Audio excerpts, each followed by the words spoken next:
The Autobiography of Charles Darwin. In 4 parts, unabridged. 1. The early years.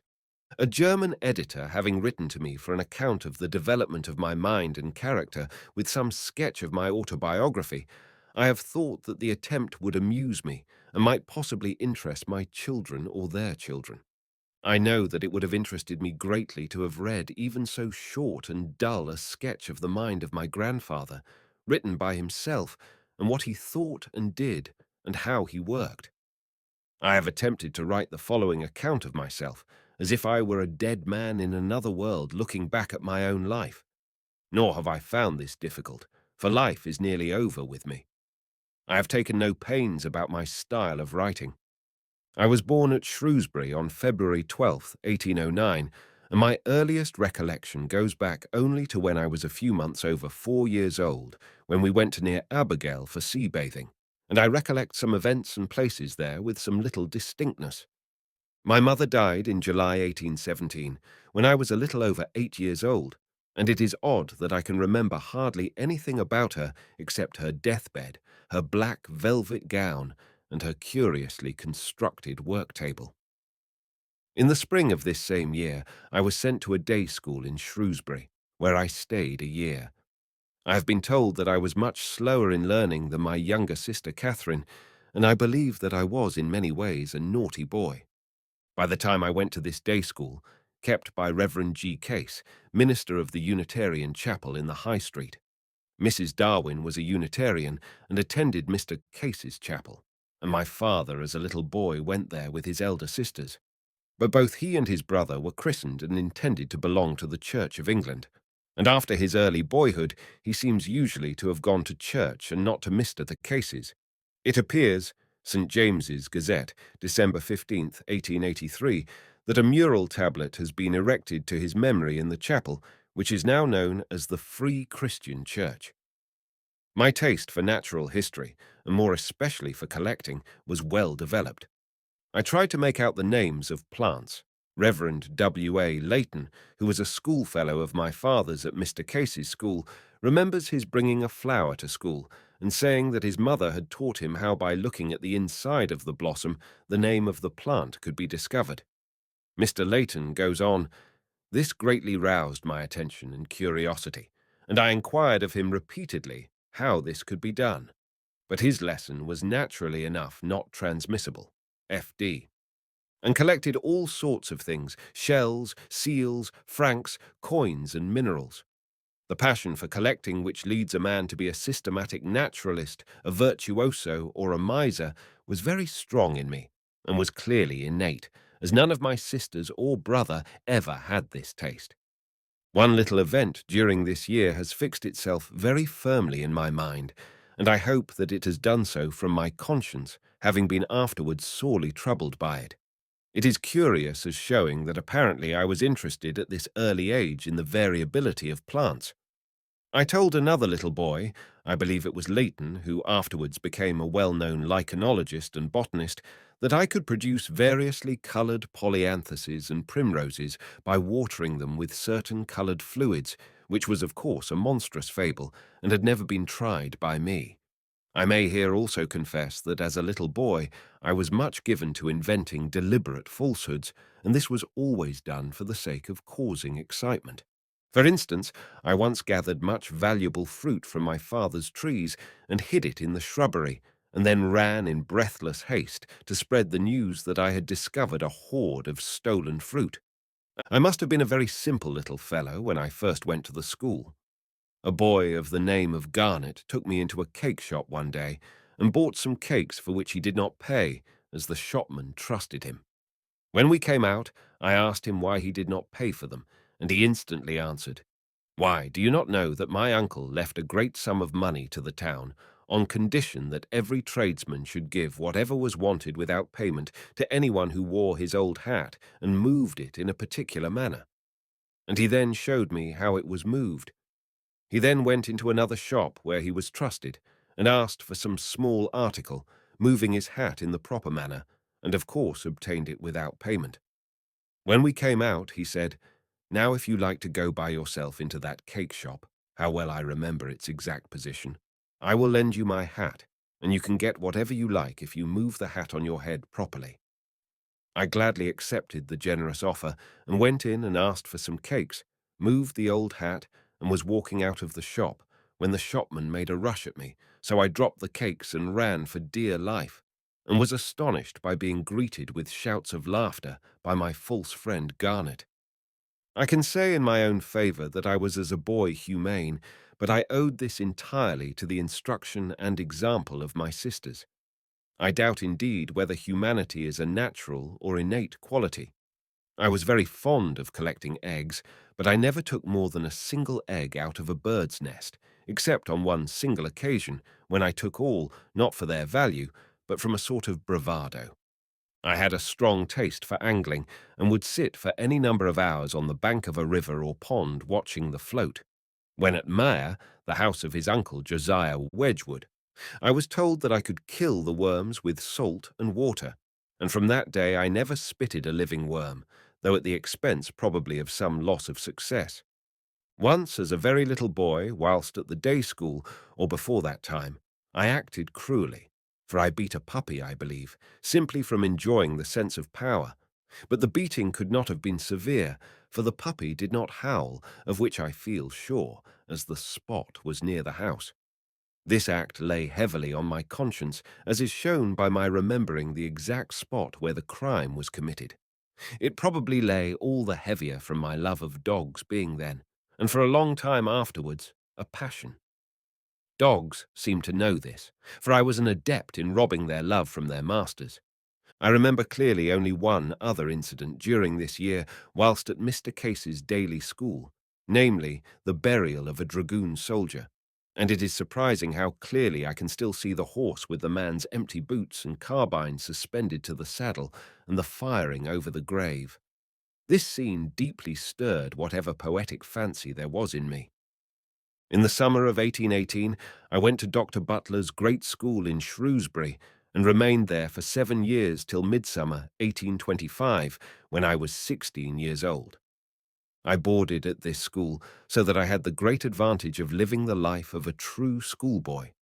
But as the distance was hardly more than a mile to my home, I very often ran there in the longer intervals between the callings over and before locking up at night.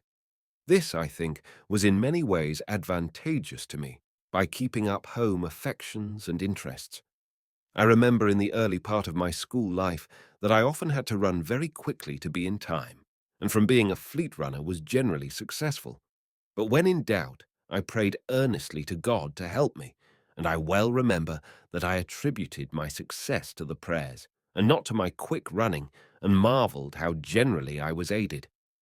I have heard my father and elder sister say that I had, as a very young boy, a strong taste for long, solitary walks, but what I thought about, I know not. I often became quite absorbed, and once, whilst returning to school on the summit of the old fortifications round Shrewsbury, which had been converted into a public footpath with no parapet on one side, I walked off and fell to the ground, but the height was only 7 or 8 feet. Nevertheless, the number of thoughts which passed through my mind during this very short but sudden and wholly unexpected fall was astonishing, and seem hardly compatible with what physiologists have, I believe, proved about each thought requiring quite an appreciable amount of time. Nothing could have been worse for the development of my mind than Dr. Butler's school, as it was strictly classical, nothing else being taught, except a little ancient geography and history. The school as a means of education to me was simply a blank. During my whole life, I have been singularly incapable of mastering any language. Especial attention was paid to verse-making, and this I could never do well. I had many friends, and got together a good collection of old verses, which by patching together, sometimes aided by other boys, I could work into any subject. Much attention was paid to learning by heart the lessons of the previous day. This I could effect with great facility, learning 40 or 50 lines of Virgil or Homer whilst I was in morning chapel, but this exercise was utterly useless, for every verse was forgotten in 48 hours. I was not idle, and with the exception of versification, generally worked conscientiously at my classics, not using cribs. The sole pleasure I ever received from such studies was from some of the odes of Horace, which I admired greatly. When I left the school, I was for my age neither high nor low in it, and I believe that I was considered by all my masters and by my father as a very ordinary boy, rather below the common standard in intellect. To my deep mortification, my father once said to me, "You care for nothing but shooting dogs and rat-catching, and you will be a disgrace to yourself and all your family." But my father, who was the kindest man I ever knew, and whose memory I love with all my heart, must have been angry and somewhat unjust when he used such words. Looking back as well as I can at my character during my school life, the only qualities which at this period promised well for the future were that I had strong and diversified tastes, much zeal for whatever interested me, and a keen pleasure in understanding any complex subject or thing. I was taught Euclid by a private tutor, and I distinctly remember the intense satisfaction which the clear geometrical proofs gave me. I remember, with equal distinctness, the delight which my uncle gave me, the father of Francis Galton, by explaining the principle of the vernier of a barometer with respect to diversified tastes, independently of science. I was fond of reading various books, and I used to sit for hours reading the historical plays of Shakespeare, generally in an old window in the thick walls of the school. I read also other poetry, such as Thomson's Seasons, and the recently published poems of Byron and Scott.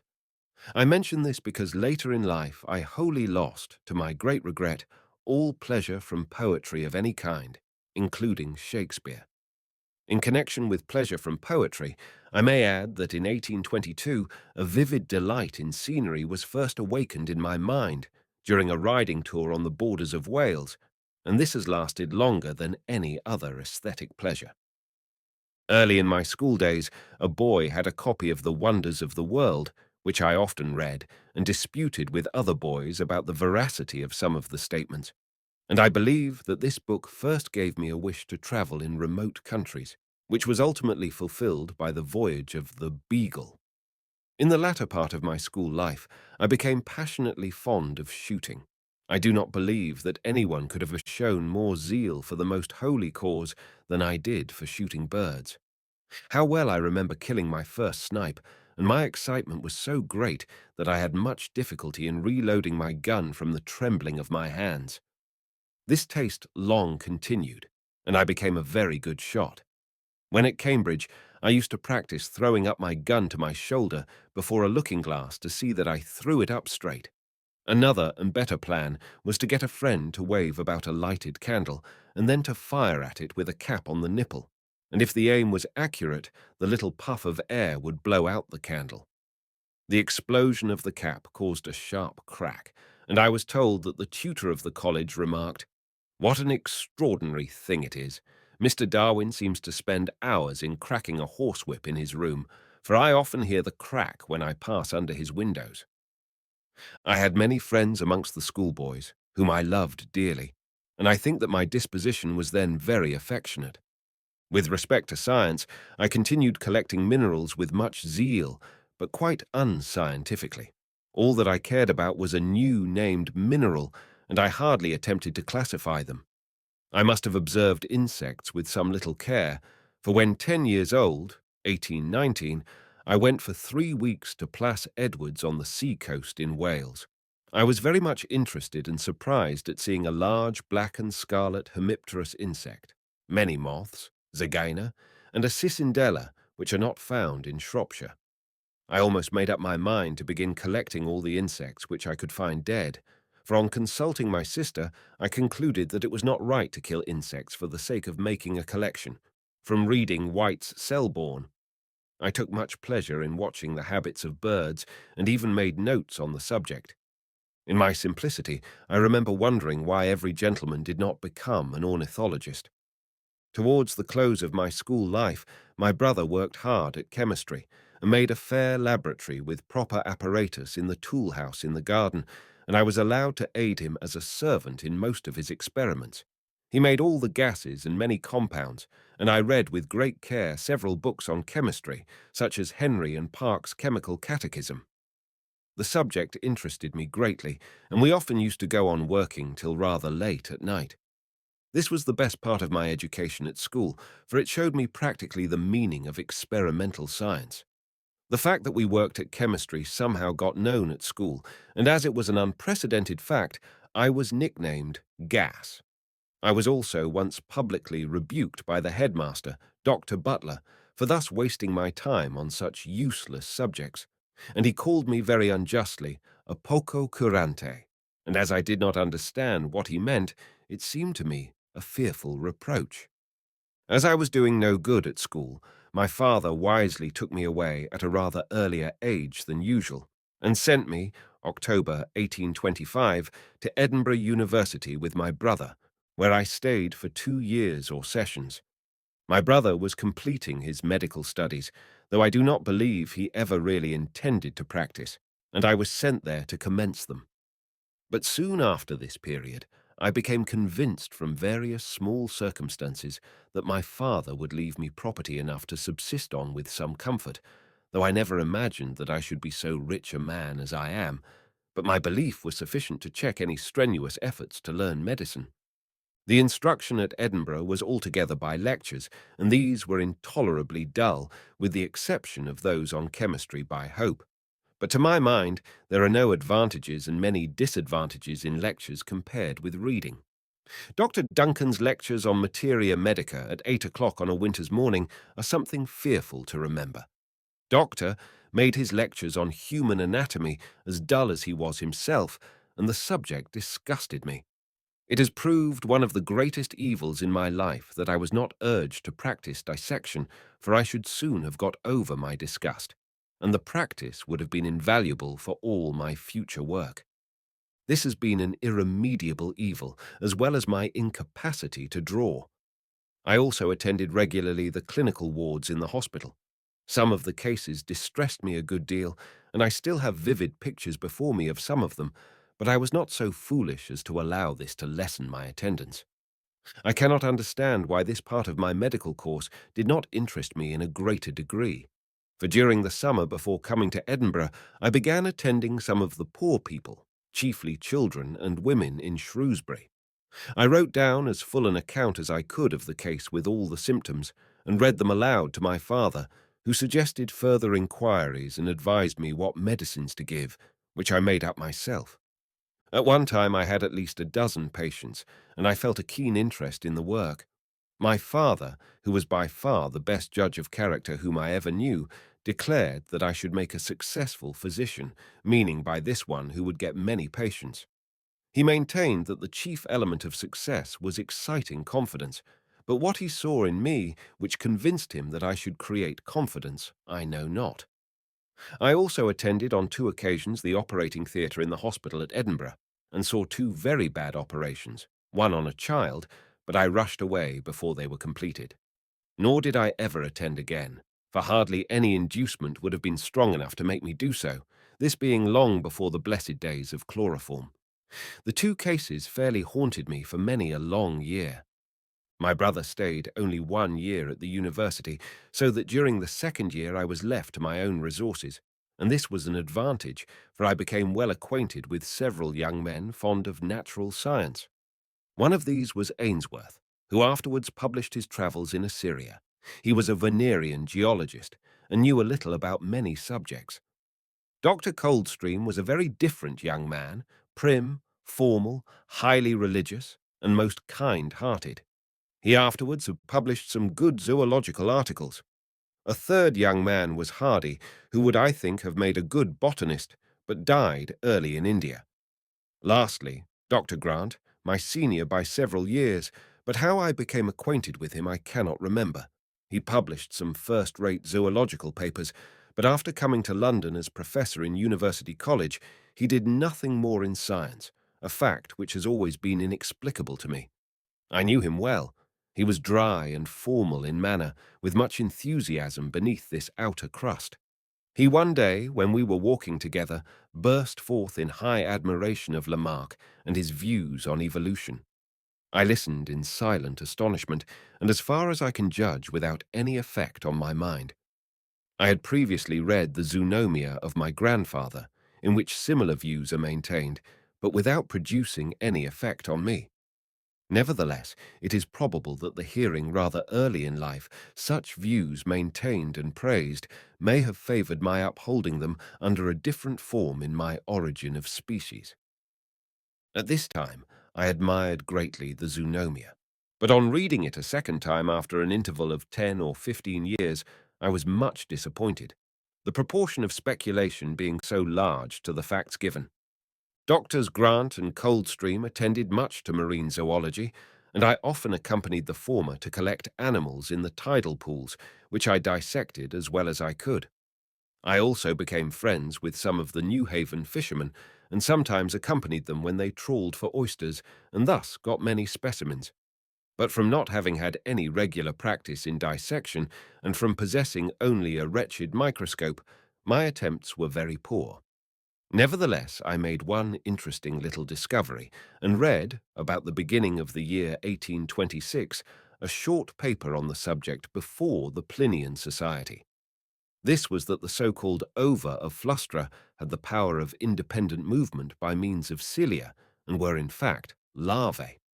In another short paper, I showed that the little globular bodies which had been supposed to be the young state of Fucus laureus were the egg cases of the worm-like Pontobdella muricata. The Plinian Society was encouraged and, I believe, founded by Professor Jameson. It consisted of students and met in an underground room in the university for the sake of reading papers on natural science and discussing them. I used regularly to attend, and the meetings had a good effect on me in stimulating my zeal and giving me new congenial acquaintances. One evening, a poor young man got up, and after stammering for a prodigious length of time, blushing crimson, he at last slowly got out the words, "Mr. President, I have forgotten what I was going to say." The poor fellow looked quite overwhelmed, and all the members were so surprised that no one could think of a word to say to cover his confusion. The papers which were read to our little society were not printed, so that I had not the satisfaction of seeing my paper in print, but I believe Dr. Grant noticed my small discovery in his excellent memoir on Flustra. I was also a member of the Royal Medical Society and attended pretty regularly, but as the subjects were exclusively medical, I did not much care about them. Much rubbish was talked there, but there were some good speakers, of whom the best was the present Sir J.K. Shuttleworth. Dr. Grant took me occasionally to the meetings of the Wernerian Society, where various papers on natural history were read, discussed, and afterwards published in the Transactions. I heard Audubon deliver there some interesting discourses on the habits of American birds, sneering somewhat unjustly at Waterton. By the way, a Negro lived in Edinburgh who had travelled with Waterton and gained his livelihood by stuffing birds, which he did excellently. He gave me lessons for payment, and I used often to sit with him, for he was a very pleasant and intelligent man. Mr. Leonard Horner also took me once to a meeting of the Royal Society of Edinburgh, where I saw Sir Walter Scott in the chair as president, and he apologized to the meeting as not feeling fitted for such a position. I looked at him and at the whole scene with some awe and reverence, and I think it was owing to this visit during my youth and to my having attended the Royal Medical Society that I felt the honour of being elected a few years ago an honorary member of both these societies, more than any other similar honour. If I had been told at that time that I should one day have been thus honoured, I declare that I should have thought it as ridiculous and improbable as if I had been told that I should be elected King of England. During my second year at Edinburgh, I attended lectures on geology and zoology, but they were incredibly dull. The sole effect they produced on me was the determination never as long as I lived to read a book on geology or in any way to study the science. Yet I feel sure that I was prepared for a philosophical treatment of the subject. For an old Meister Cotton in Shropshire, who knew a good deal about rocks, had pointed out to me 2 or 3 years previously a well-known large erratic boulder in the town of Shrewsbury called the Bell Stone. He told me that there was no rock of the same kind nearer than Cumberland or Scotland, and he solemnly assured me that the world would come to an end before anyone would be able to explain how this stone came where it now lay. This produced a deep impression on me, and I meditated over this wonderful stone, so that I felt the keenest delight when I first read of the action of icebergs in transporting boulders, and I gloried in the progress of geology. Equally striking is the fact that I, though now only 67 years old, heard the professor, in a field lecture at Salisbury Craigs, discoursing on a trap dike, with amygdaloidal margins and the strata indurated on each side, with volcanic rocks all around us, say that it was a fissure filled with sediment from above, adding with a sneer that there were men who maintained that it had been injected from beneath in a molten condition. When I think of this lecture, I do not wonder that I determined never to attend to geology. From attending his lectures, I became acquainted with the curator of the museum, Mr. McGillivray, who afterwards published a large and excellent book on the birds of Scotland. I had much interesting natural history talk with him, and he was very kind to me. He gave me some rare shells, for I, at that time, collected marine mollusca, but with no great zeal. My summer vacations during these 2 years were wholly given up to amusements, though I always had some book in hand, which I read with interest. During the summer of 1826, I took a long walking tour with two friends with knapsacks on our backs through North Wales. We walked 30 miles most days, including one day the ascent of Snowdon. I also went with my sister a riding tour in North Wales, a servant with saddlebags carrying our clothes. The autumns were devoted to shooting chiefly at Mr. Owen's, at Woodhouse, and at my Uncle Josie's, Josiah Wedgwood, the son of the founder of the Etruria Works, at Maer. My zeal was so great that I used to place my shooting boots open by my bedside when I went to bed, so as not to lose half a minute in putting them on in the morning, and on one occasion I reached a distant part of the Maer estate on the 20th of August for black game shooting, before I could see. I then toiled on with the gamekeeper the whole day through thick heath and young Scotch firs. I kept an exact record of every bird which I shot throughout the whole season. One day, when shooting at Woodhouse with Captain Owen, the eldest son, and Major Hill, his cousin, afterwards Lord Berwick, both of whom I liked very much, I thought myself shamefully used, for every time after I had fired and thought that I had killed a bird, one of the two acted as if loading his gun and cried out, "You must not count that bird," for I fired at the same time, and the gamekeeper, perceiving the joke, backed them up. After some hours they told me the joke, but it was no joke to me, for I had shot a large number of birds, but did not know how many, and could not add them to my list, which I used to do by making a knot in a piece of string tied to a buttonhole. This my wicked friends had perceived. How I did enjoy shooting! But I think that I must have been half-consciously ashamed of my zeal, for I tried to persuade myself that shooting was almost an intellectual employment. It required so much skill to judge where to find most game and to hunt the dogs well. One of my autumnal visits to Maer in 1827 was memorable from meeting there Sir J. Mackintosh, who was the best converser I ever listened to. I heard afterwards with a glow of pride that he had said, "There is something in that young man that interests me." This must have been chiefly due to his perceiving that I listened with much interest to everything which he said, for I was as ignorant as a pig about his subjects of history, politics, and moral philosophy. To hear of praise from an eminent person, though no doubt apt or certain to excite vanity, is, I think, good for a young man, as it helps to keep him in the right course. My visits to Maer during these 2 or 3 succeeding years were quite delightful, independently of the autumnal shooting. Life there was perfectly free. The country was very pleasant for walking or riding, and in the evening there was much very agreeable conversation, not so personal as it generally is in large family parties, together with music. In the summer, the whole family used often to sit on the steps of the old portico, with the flower garden in front, and with the steep wooded bank opposite the house reflected in the lake, with here and there a fish rising or a water bird paddling about. Nothing has left a more vivid picture on my mind than these evenings at Maer. I was also attached to and greatly revered my Uncle Jos. He was silent and reserved, so as to be a rather awful man, but he sometimes talked openly with me. He was the very type of an upright man, with the clearest judgment. I do not believe that any power on earth could have made him swerve an inch from what he considered the right course. I used to apply to him in my mind the well-known Ode of Horace, now forgotten by me, in which the words nec vultus tyranni, etc., come in.